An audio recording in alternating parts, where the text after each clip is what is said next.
होइन मलाई भगवानले यति नराम्रो किन जन्माउनु हो? केही पनि राम्रो छैन के मेरो। न त मेरो आँखा राम्रो छ, न गाला, न नाक भन्छ न यत्रो यो के जस्तो यस्तो यो पुरै बाहुन मिसिएको होइन। आँखा भनौँ त्यस्तै, दाँत त्यस्तै, कपाल त कुरै नगर्नु यस्तो यो जता हेर्यो त्यतै ठडिने कपाल छ। जिन्दगीमा कहिले राम्रो भएन। संसारमा तपाईँले मलाई मात्रै नराम्रो गराउनु खोज्नु हो, अरू कोही पाउनु होइन। ठिकै छ, अनुहार त नराम्रै भयो त नि, फेरि यो बानी पनि त्यस्तै नराम्रो दिन छ। छुची गराइदिन छ, केही कुरा सहनै नसक्ने गराइदिन छ, कसैसँग नमिल्ने गराइदिन छ। के भएको भगवान तपाईँ?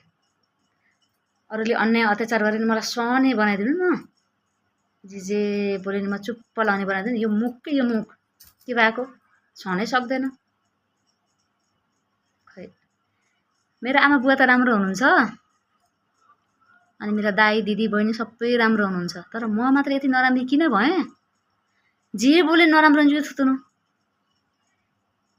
भगवान तपाईँले ठुलो पाप गर्नु छ म माथि। एउटा दया त गर्नुहोस्, एउटा चिज त यस्तो राम्रो दिनुहोस् न। संसारका दाँत बनी मेरा 32वटा छन्, 32वटाले युक्त हुन्छ भन्छन् 32 दाँत भयो कि, तर मेरो त दाँत नत्नी 32, बानी भने 50वटा अगतिलो छन् के। पहिला मेरो बुवा आमाले त भेटाएकी छोरी त भन्नुहुन्थ्यो। साँच्चै हो कि मजा गरेर थाहा भएन, तर साँच्चैमा भेटाए जस्तै लाग्छ आजभोलि। कहीँ अटाउँदिन, छुच्ची कि म छुच्ची के भएको यस्तो। छ्या त्यसै माथि फेरि दुब्ली, खाना नपाए जस्तो थियो क्या हेर्दा पनि। ए भगवान, म जन्मिँदा हजुरलाई दया लागेन? यो केटीले एउटा केही यति राम्रो त गराइदिनु पर्छ, सबै कति नराम्रो दिने भनेर सोच्नु होइन? त्यही भएर मलाई कसैले यसो छुस्स लाइक पनि गर्नुहुन्न। खास ए नराम्रै भएरै होला। अझ बुढाले आजभोलि त झन् पटक्कै हेर्नुहुन्न।